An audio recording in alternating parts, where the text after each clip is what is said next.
I'ma get $1 million in the bank. Let's just get right into it, because right here is the part where they talk about the whole copyright debacle and all of that stuff, which is very interesting. Very, very interesting. For our listeners. Listen, and this is what I like. This is how I understood it initially. The lyrics committee, from what I understand, was supposed to, take your music, make sure there aren't any interpolations, secret samples, copyright check. Basically, that's what it's supposed to be.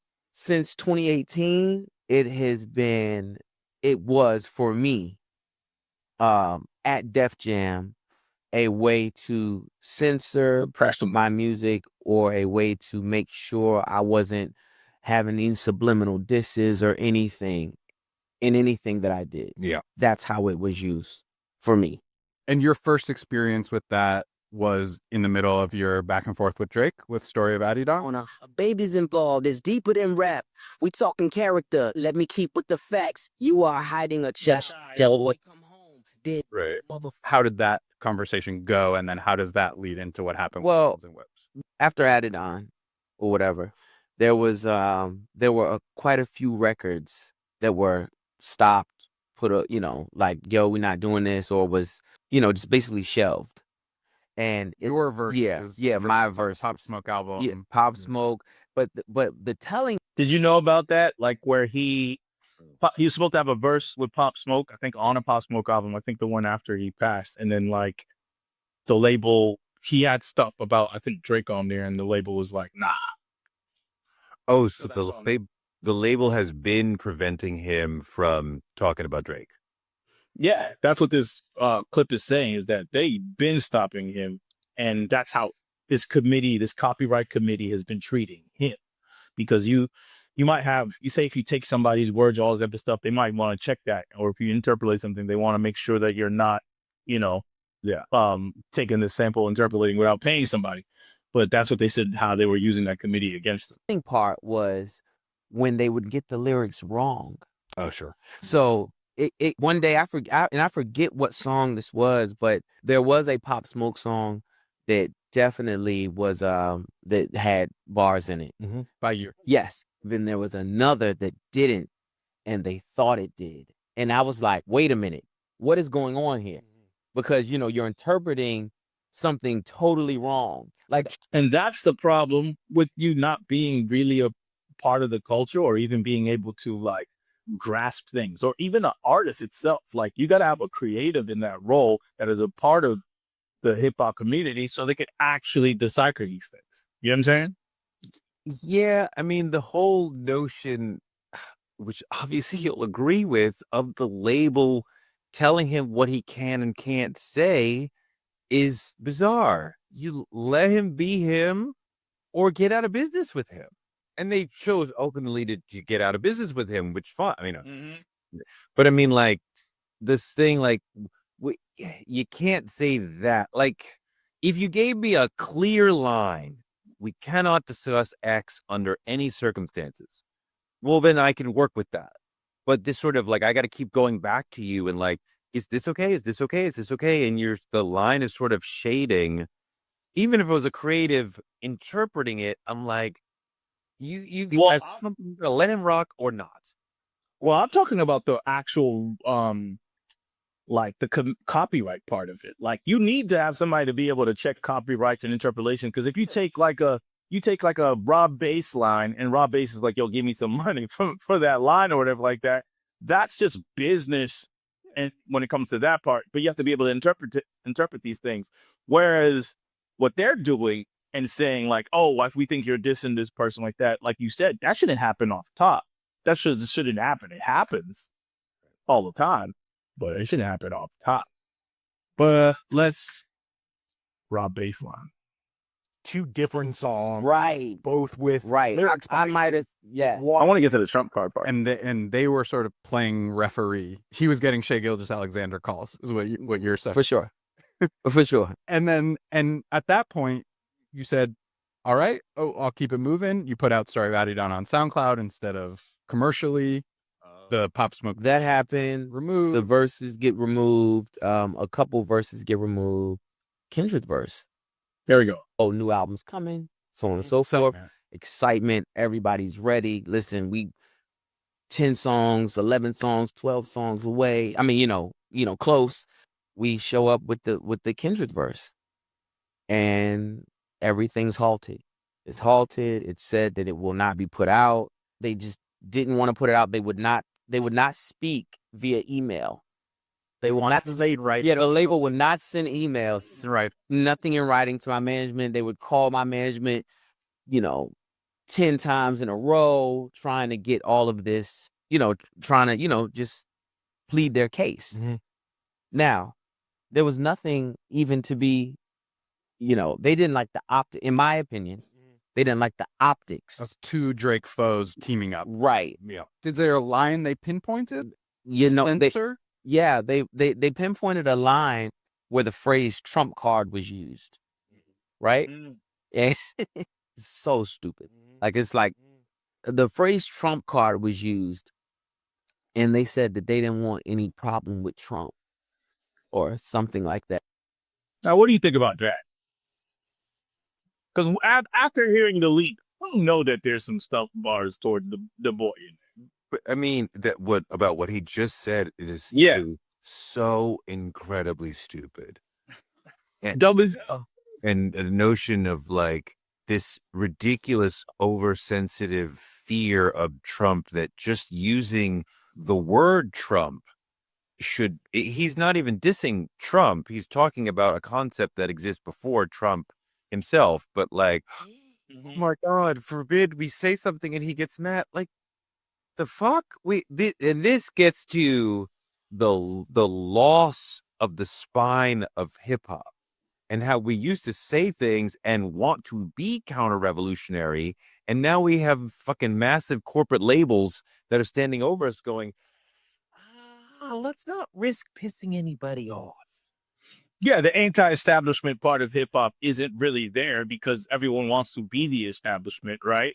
Therefore, be a part of the establishment. So now these people who are the establishment have a say in your work, in your artwork, and the expression of this art form, which is, it is bullshit. But they did what they're supposed to do. They fucking left, and he paid 7 figures to get out of this deal. I mean, I don't give Def Jam any credit for allowing him to pay $1 million. I ain't talking about that. I'm talking about what they did. I'm talking about what they did to be able to come out of your deal. One, to have the 7 figures to be able to do that. So go on, play some more. There's more clips. Let me find the other clip. Did I say? Let's go to. You want to hear? Here's a clip. I still talked about it.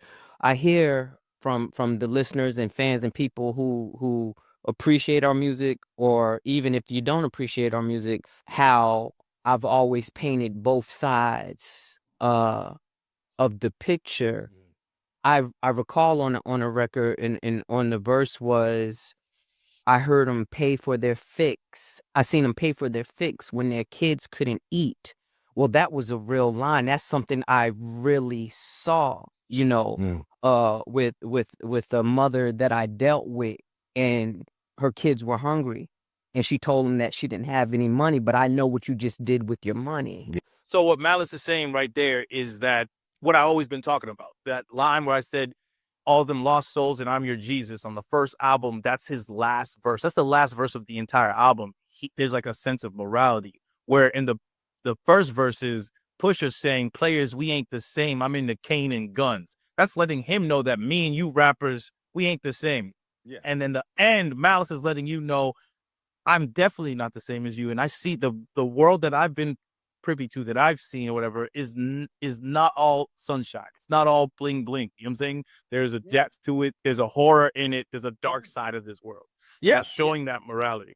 Yes. All of that is in what you're talking about right there, that he is seeing and talking about the evil underbelly of it all, and the potential to like maybe feel bad for what you were a part of, and the more gritty, like disgusting part of it all. He's bringing that in, where Pusha is like, I'm the shit.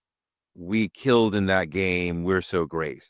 So it's an important accent to, right? Because if it was all it's so great, it wouldn't be the same.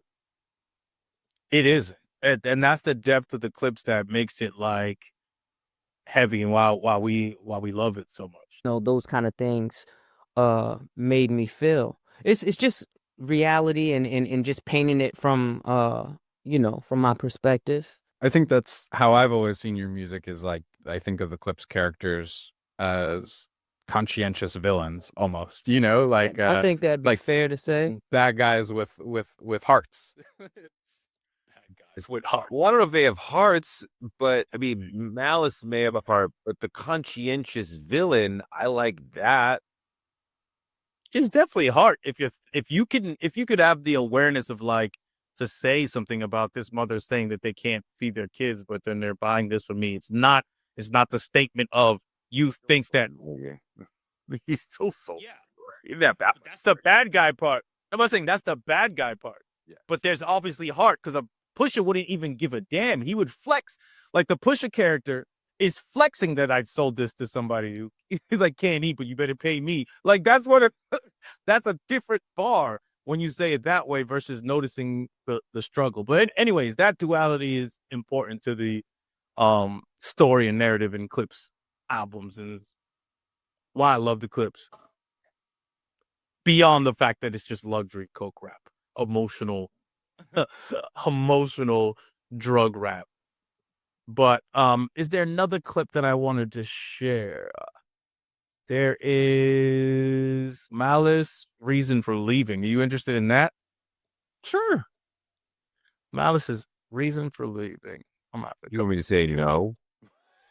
Or we say no in the middle of the show? No, I don't care. You could say no if you're not, and then I'd cut it out. I mean, Like, I don't give a damn. what else is there on this? Because we maybe don't have to. We've been very The first song that we haven't heard, they have a clip of the first song, and the first song's about how both their parents died recently.